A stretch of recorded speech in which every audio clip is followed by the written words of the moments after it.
when I was coming to the hall, somebody saw me and said, Mr. Falana, what's going on today? You are dressed like a politician. I said, well, I'm here for a celebration. We are not money-carrying today. We're celebrating his life and time. And that is why I'm dressed like a politician. I'm delighted to be here. It's, welcome back home. Some of my friends here, the last time we met was at the Ogoni Peter panel. So I'm indeed happy to be here. I'm not going to what they call all protocols of SAR. I want to thank the Ogoni people for bringing me here today. I'm happy the Uruchan people are here, the Andoni people are here, of course, the traditional ruler, paramount ruler of Ghana community, my own client, King Godwin, birthday of heaven. You're welcome, sir. And all the traditional rulers here. My very good friend, I didn't know that it's a living ancestor now. Welcome. Today is leading defender of the environment in our country. Yes, you are welcome. Keep up your very good work. And also a couple of my friends here who have come here because of me. One of them is Professor Lucky Akari. Lucky, you are welcome. He's a professor of history at the University of Port Harcourt, the former president, national president of the Committee for Defense of Human Rights. There is also a very, very good friend of mine who I think is hiding somewhere in the hall. But it will not be fair if I do not recognize him. I'm talking of no less a person than the Gogo, the Bayama SN, of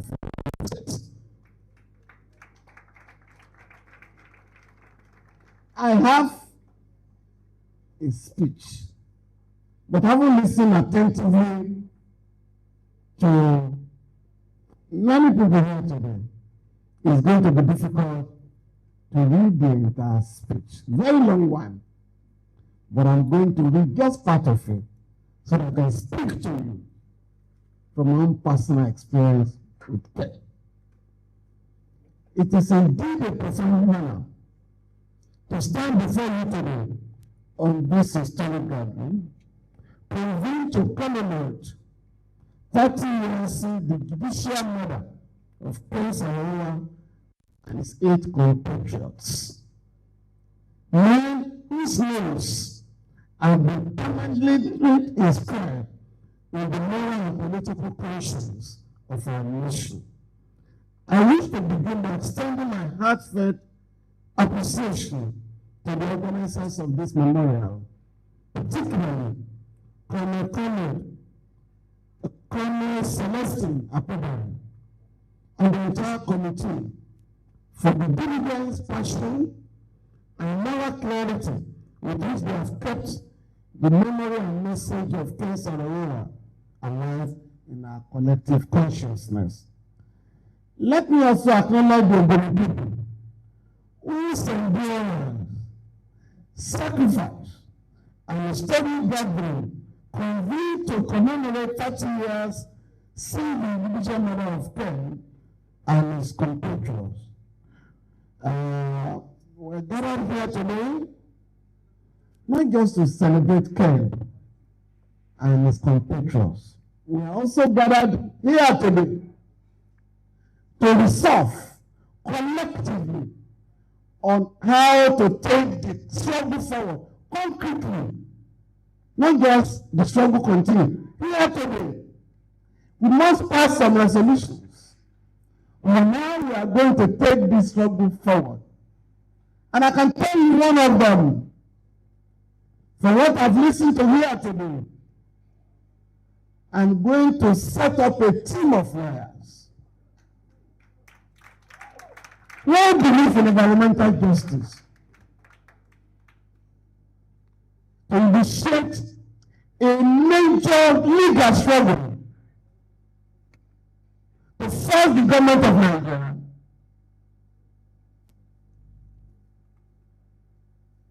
to reclaim your land that has been despoiled, to reclaim your value and integrity, and to give to your communities all the social amenities that you deserve.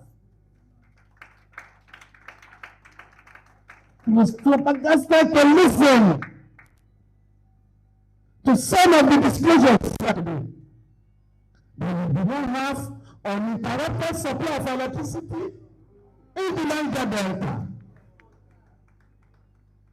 where Nigeria makes billions of dollars from your gas, from your oil. No, it's no longer acceptable.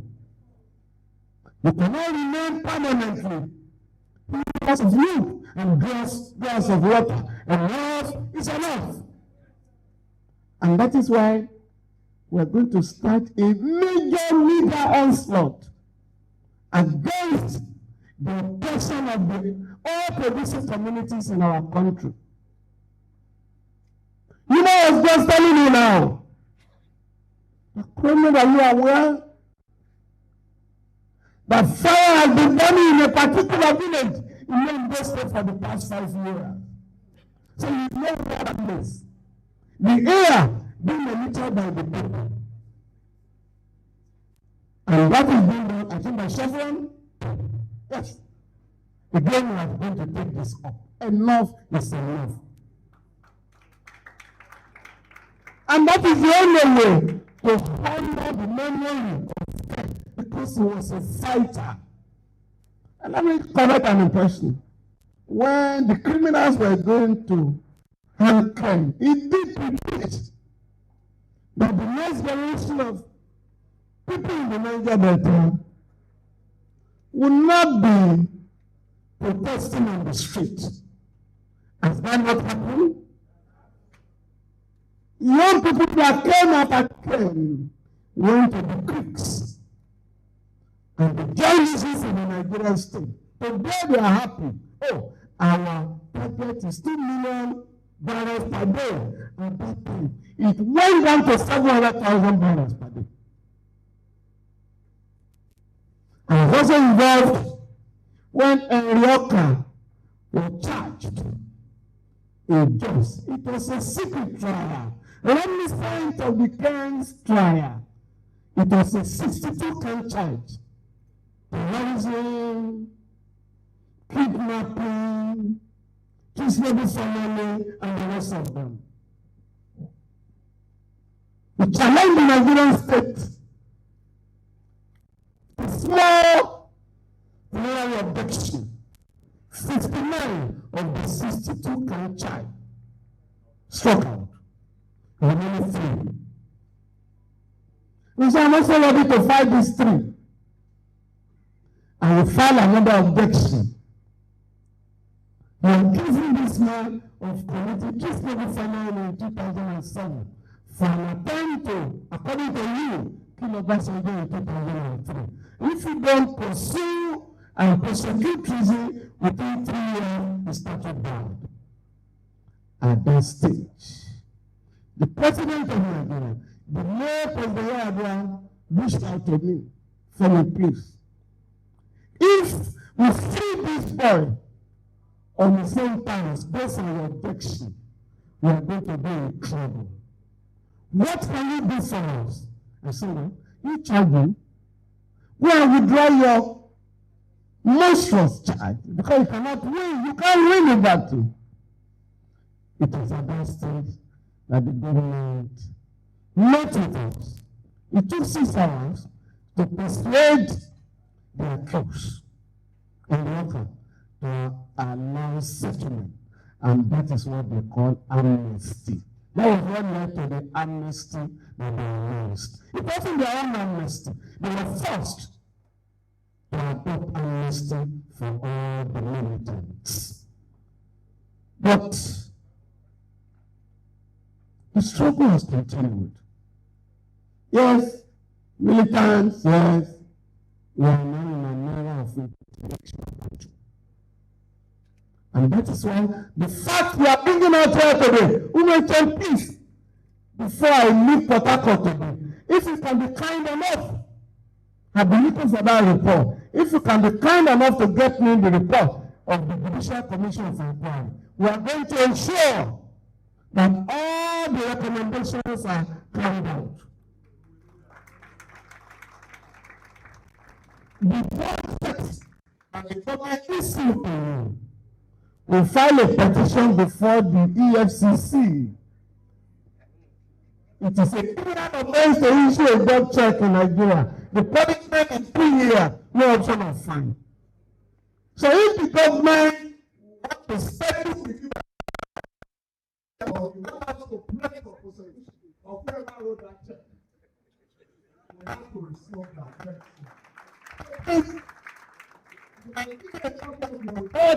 We are going to ensure that we keep up this battle.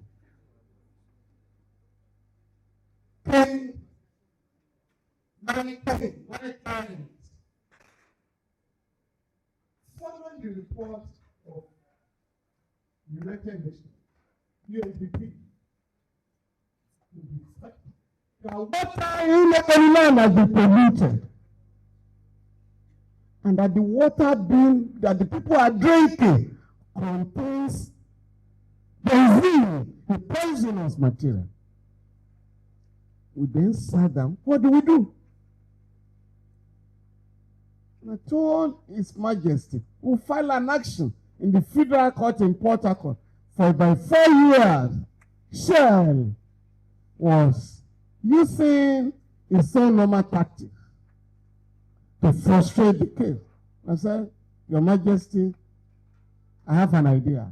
We better withdraw this case here and take Shell to a country where you cannot manipulate the judicial system.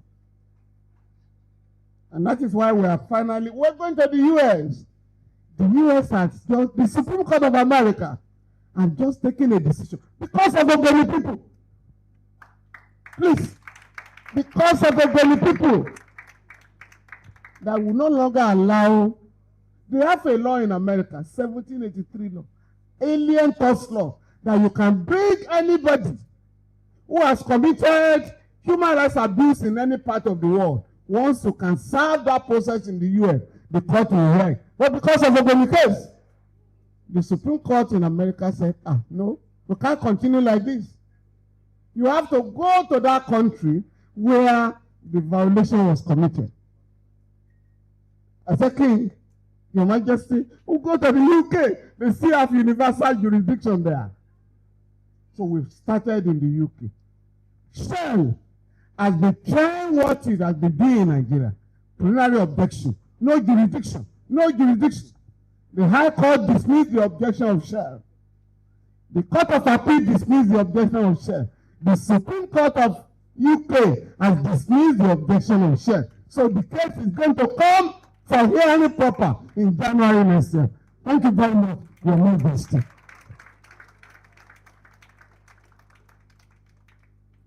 Ken and his comrades, as you have said, did not commit murder. Please take it from me. What happened was that the Nigerian state decided we are going to deal with Mossop, led by Ken.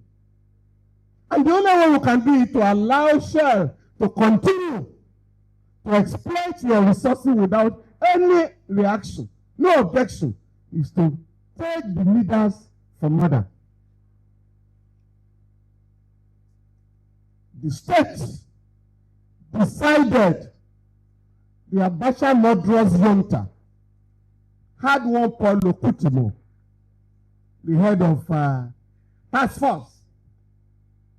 They, the Nigerian state, got young people, instigated by them, paid by them, to kill the 4 leaders, Kobani and others. It was the Nigerian state that killed them. What do? before any commencement of investigation. Paul Como, the then governor of the state, military governor, said publicly, we are going to hold 10 and other Mossop leaders for the murder that took place in Geko. Do you understand it? They were not there. Their own boys killed the leaders, the 4 leaders. But the governor announced, we are going to hold leaders vicariously liable. There is no vicarious liability in the criminal offense. You commit an offense, you are dealt with. You cannot hold me responsible for the alleged offense of my son or daughter. That's not the law. But that was what happened in this case.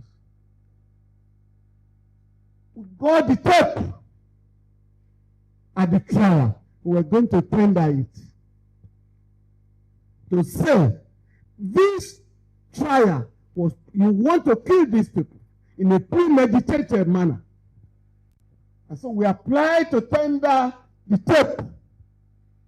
And this was the defining moment for the tribunal, a special military tribunal. They initially charged them before a high court. When they knew there was no way they could get a conviction, they had to withdraw and set up a special military tribunal. So, when we offer to tender, we apply to tender the tape, the tribunal rose to consider and consult. And they were told, if you allow that tape to go in, that is the end of our case. And so, a straightforward application. The tribunal ruled that the tape will not be allowed. In fact, I remember the chairman, Justice Auta, telling me publicly, Mr. Falana, this is not O.J. Simpson's trial. This is Nigerian trial. You know that what? You cannot tender all you have like O.J. Simpson's trial in America. We left that. We have 3 witnesses paid by Shell, 3, to give false testimony against Ken and others. The 3 came to Lagos, went to Chief Fawemi's chamber. Please, we were paid. We were also promised jobs if we can implicate Ken and other 8 Ogoni leaders in respect of the killing that took place in Ogoni. Are you sure? They say yes. Okay, no problem. They swore to affidavits of what Shell did to them. There was no counter affidavit. Nobody challenged their testimony, which was in writing, in an affidavit form. We tendered them to the tribunal. The tribunal said, well, this is not the first time that people are changing their story. Get Shell to deny this allegation. Shell cannot. Shell paid a senior lawyer, a senior advocate of Nigeria, to be in the court, to watch the proceedings and protect his interest. We then say, what is your interest in the killing of Ogoni people? What is the interest of Shell? Other than to ensure that Ken and others were executed. Why we were not allowed to give evidence, to tender all the necessary documents? Ken and others said, and the government was all over the world. When the government was being challenged, you are planning to kill these people. They are not getting fair trial. Why are you not using the regular court? Why are you using a special military tribunal? And the government was telling the whole world, including the United Nations. Ken and others had been defended by the 2 leading human rights advocates in Nigeria, Fawemi and Falana. So we're giving them the best of time. It was at that stage Ken and others said, Gani, Femi, it is clear these people have made up their mind. They don't want us to even defend ourselves. Practically, I think we should withdraw. So we withdrew. The government engaged its own set of lawyers. Because in a murder case, you must have a lawyer. what happened? Those government lawyers were also frustrated from defending one another. Again, they had to withdraw. Now, please listen to this. Under their own law, Civil Disturbances Decree number 2 of 1987, Section 7. If anybody was convicted, the record of proceedings, the judgment and the entire record must be sent to the Provisional Ruling Council there, headed by Abacha. The purpose was that the members of the PRC will consider the judgment and all the supporting documents, including this rejection of our evidence, and then find out whether they should confirm the sentence. Ken and others were convicted on 30th of October. We were then looking for a copy of the judgment to make a representation, to tell the FPRC why it was impossible to ratify the judgment. The judgment was not ready. On November 8th, when the PRC met, the judgment was not ready. The proceedings were not transmitted. When they now took their decision that we have ratified, there was process for it. Of course, on the 10th, almost like a joke, 10 and other 8 Muslim leaders were executed. We made the whole world to read what happened in the tribunal. The whole world. In November, you had the Commonwealth of Nations meeting in Australia. They read our report and the report of Michael Babon, QC, who was sent by the Law Society of England to stay in and watch the entire proceeding. He also compiled a report. By the time we made this report available to the leaders of the Commonwealth, they came to the irresistible conclusion that what happened in Port Harcourt was a judicial murder. Beyond that, they took a decision to send. No, the meeting was going on. I'm missing it. The meeting was going on when the confirmation was announced.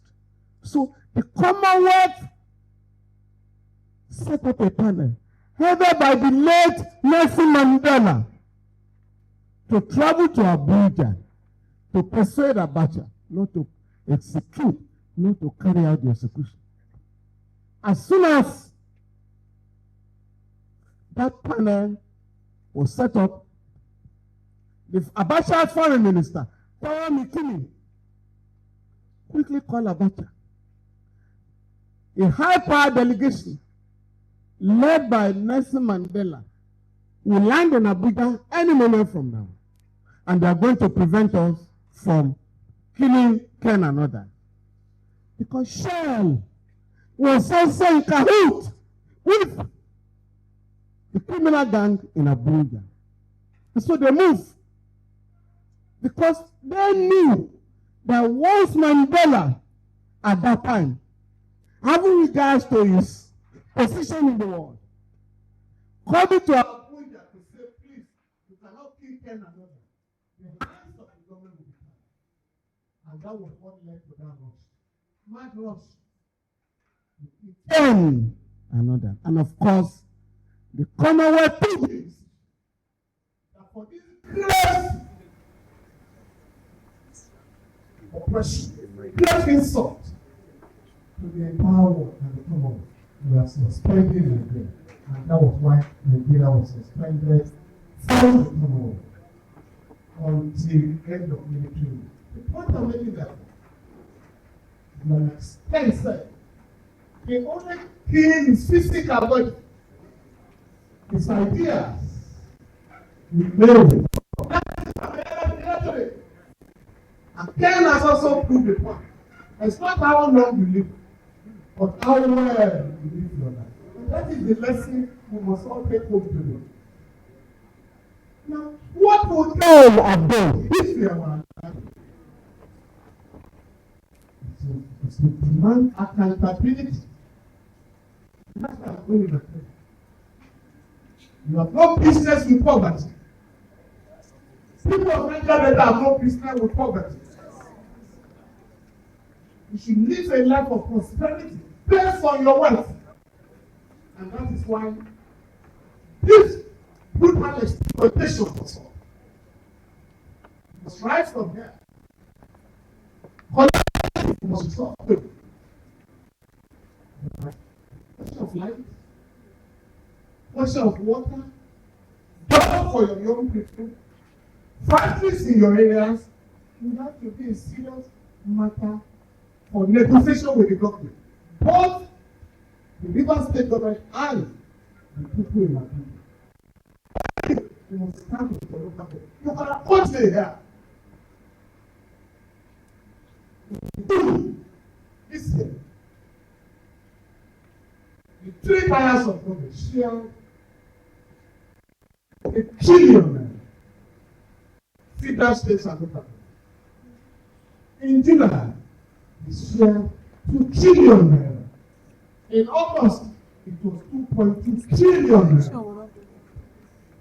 In those months,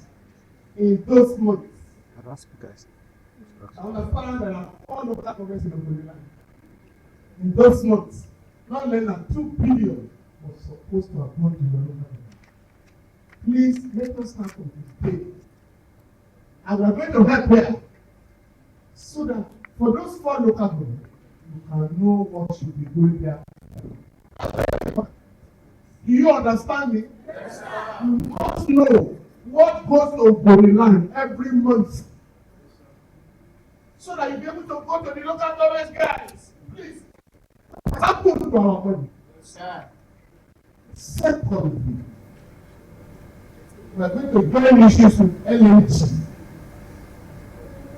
That is the liquefied natural gas. That company has paid dividends of $21.5 billion to the federal government in the last 20 years. $21.5 billion has been paid by LNG as dividends to the federal government in your land. And that is why you must have electricity, still gas in the Niger Delta region.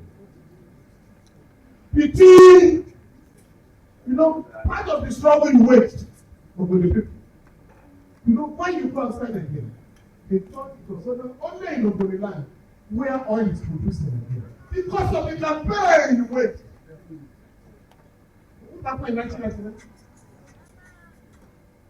When they were writing the 1999 Constitution, the writers came to the conclusion that we cannot leave things as their own thing. So, for the oil producing area, because of that, we must put the derivation clause in the Constitution. So, Section 162 provides that you want to share money every month, not less than 13%. We go by way of derivation. And we pay the states where our mineral resources are produced. Between January and May this year, over 600 billion was paid by way of 13% derivation to the 9 oil producing states.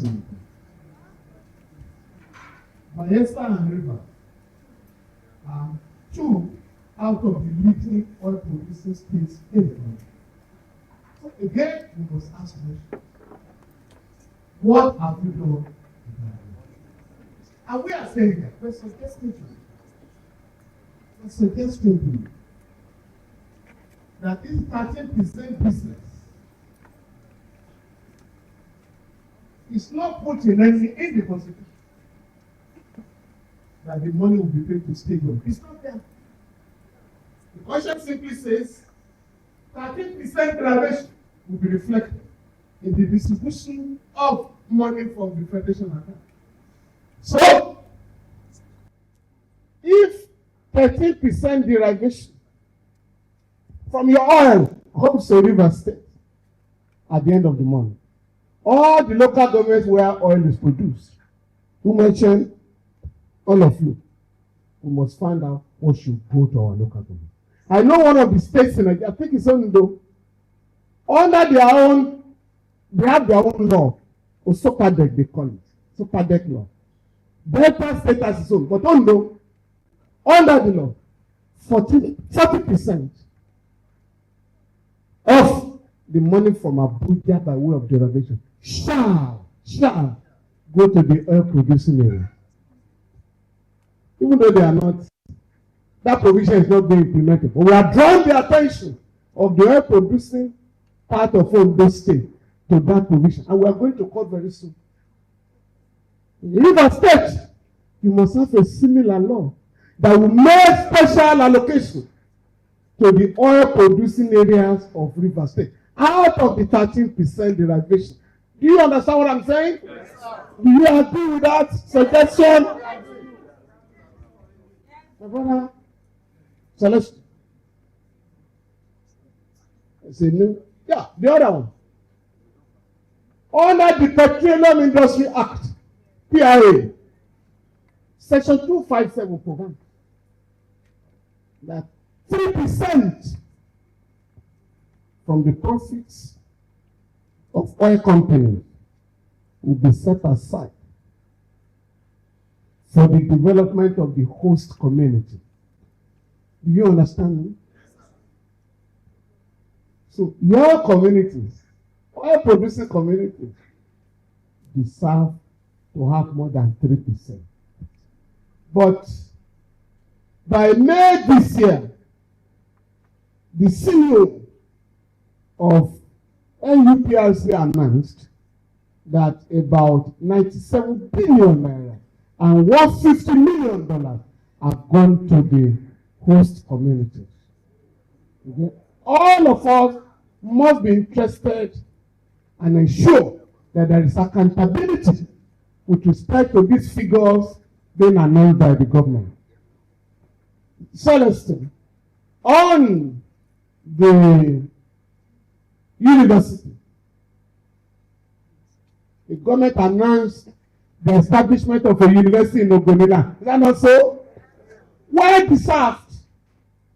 And we must commend Ken again and others for what you are getting. They do attention to your land. Ken and others do attention. And I challenge every government in Nigeria to address the problems of the Niger Delta. Now, the university, we must ensure that it takes off as soon as possible. We must ensure that we ask for the law so that another government does not come and say, where is the law establishing your university? Furthermore, you must also follow up with the management and be interested in those who are going to be employed by the practice of the government, by the policy of the government. Certain percentage of the investment must go to the indigents. So please, we also can work together in this area.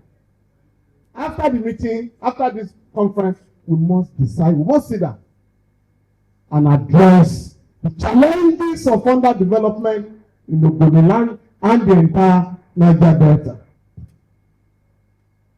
Just my last point. Yes, on the pardon, the controversial pardon,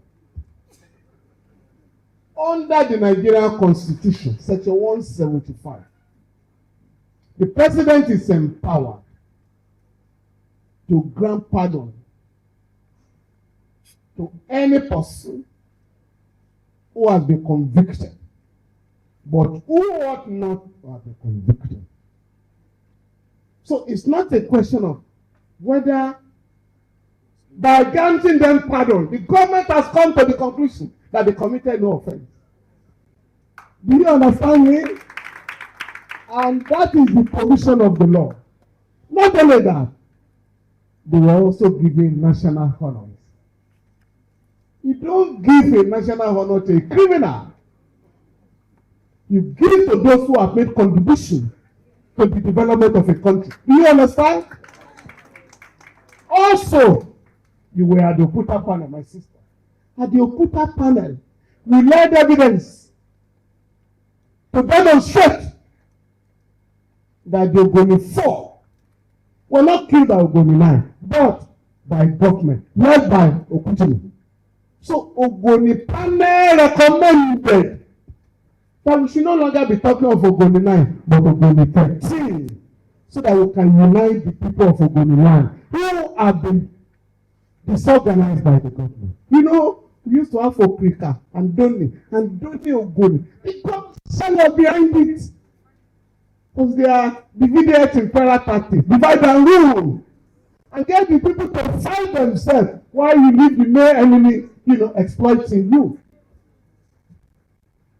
On the cleanup, which has become a campaign matter, we shall do the cleanup of Ogoni land. This is the second regime talking of the cleanup. We must agree to set a deadline for the government. Because the cleanup is supposed to go on for the next 30 years. Are you with me? My own people say, if it takes you 3 years to learn madness, when are you going to start biting people? When are you going to start practicing? If after 11 years, you haven't made any progress. In line with the recommendations of UNDP, only Shell has put down $1 billion.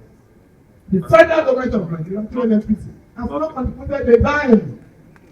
So, from this meeting, we must also adopt a resolution mandating the government to make its own contribution to the fund and speed up the cleanup.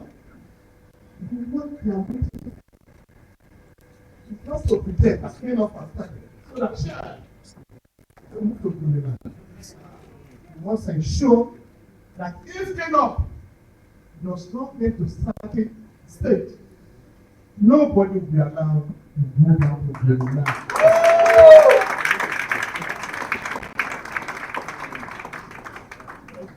The best way we can honor the memory of Karen